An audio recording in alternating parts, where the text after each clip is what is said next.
अंदरून सिंध के लिए कोई और पेपर है, लाड़काना बोर्ड के लिए कोई और पेपर है, सक्कर बोर्ड के लिए कोई और पेपर है और कराची बोर्ड के लिए कोई और पेपर है। कराची बोर्ड का जो पेपर बनता है वो एक म्यारी पेपर होता है, उसको सॉल्व करना इतना आसान नहीं है, ये भी अमलन एक मुश्किल है। जबकि लाड़काना के लिए जो पेपर बनाया जा रहा है या सिंध के दीगर शहरों के लिए जो पेपर बनाया जा रहा है, उसकी मिसाल तो ऐसी है कि आप हल्की सी बॉल करा दें और बैट्समैन को इस बात का मौका देंगे वो बॉल बाउंड्री से बाहर फेंके। सिंडिकेट के अंदर भी यही कुछ हो रहा है, इंटर बोर्ड के अंदर भी यही कुछ हो रहा है। इसके नतीजे में तो आप लोगों को बदजन कर रहे हैं, आप तालिब इल्मों को बदजन कर रहे हैं।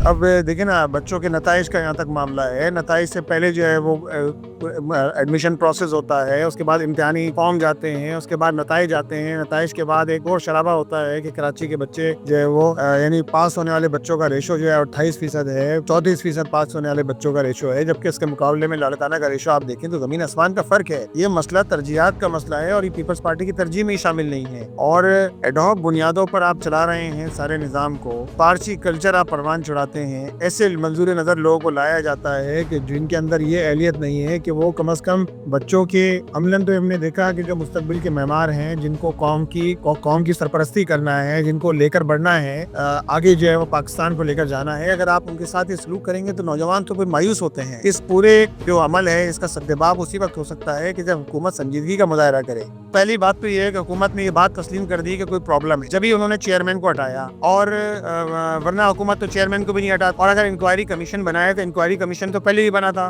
फिर उसका रास्ता क्या निकाला गया? उसका रास्ता ये निकाला गया कि कुछ नंबर्स बढ़ाकर दे दिए जाएं, कुछ नंबर्स जो है वो साइंस के अंदर, प्री मेडिकल, प्री इंजीनियरिंग के अंदर बढ़ाकर दे दी जाए स्टूडेंट को। ये इसका हल निकाला। लेकिन देखिए ये हल नहीं है इसका कि आप हर साल यही हो रहा हो। एमडी कैट के अंदर भी यही कुछ हो रहा है, इंटर बोर्ड के अंदर भी यही कुछ हो रहा है। इसके नतीजे में तो आप लोगों को बदजन कर रहे हैं, आप तालिब इल्मों को बदजन कर रहे हैं। भाई ये सियासत थोड़ी है, ये बात तो जायज हक के लिए खड़ा होना है। बात ये है कि जिनके पास इख्तियार है, जिनके पास इख्तिदार है, काम तो उन्होंने ही करना है ना। अब एज अ अपोजिशन हमारा काम तो ये है कि लोगों को शऊर दिया जाए, लोगों तक बात पहुंचाई जाए, प्रेशर बनाया जाए और उस प्रेशर की बुनियाद पर हम हुकूमत को इस बात पर मजबूर करें कि सही डायरेक्शन पर जो है हुकूमत चले। जितने भी बोर्ड हैं सिंध के अंदर, इस वक्त 8 बोर्ड हैं, जिनमें से मैट्रिक बोर्ड को अगर आप निकाल लें, Sindh board of technical education को आप निकाल लें, तो 6 बोर्ड हैं इस वक्त।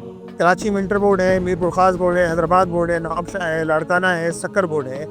अब सिलेबस तो एक ही है ना, क्यों पूरे सिंध का जो जब सिलेबस एक है तो क्यों ऐसा नहीं होता कि एक ही पेपर बने? अंदरून सिंध के लिए कोई और पेपर है, लाड़काना बोर्ड के लिए कोई और पेपर है, सक्कर बोर्ड के लिए कोई और पेपर है और कराची बोर्ड के लिए कोई और पेपर है। कराची बोर्ड का जो पेपर बनता है वो एक म्यारी पेपर होता है, उसको सॉल्व करना इतना आसान नहीं है, ये भी अमलन एक मुश्किल है। जबकि लाड़काना के लिए जो पेपर बनाया जा रहा है या सिंध के दीगर शहरों के लिए जो पेपर बनाया जा रहा है, उसकी मिसाल तो ऐसी है कि आप हल्की सी बॉल करा दें और बैट्समैन को इस बात का मौका देंगे वो बॉल बाउंड्री से बाहर फेंक दे। अमलन ये हो रहा है कि वहाँ तो हल्का पेपर बन रहा है, वहाँ जो है फिर पूरी नकल माफिया है जो करती है, पैसे दे के काम कराया जा रहा है। और इसी तरह कराची के अंदर भी ये निज़ाम एक मौजूद है, कराची के कम से कम सराउंडिंग के अंदर ये पूरा निज़ाम मौजूद है कि वहाँ जो है वो जिस तरह नकल माफिया सेंटर बिक रहे होते हैं, हमने देखा अभी इम्तिहानात के दौरान भी इस चीज़ की बाज़गर सुनाई थी।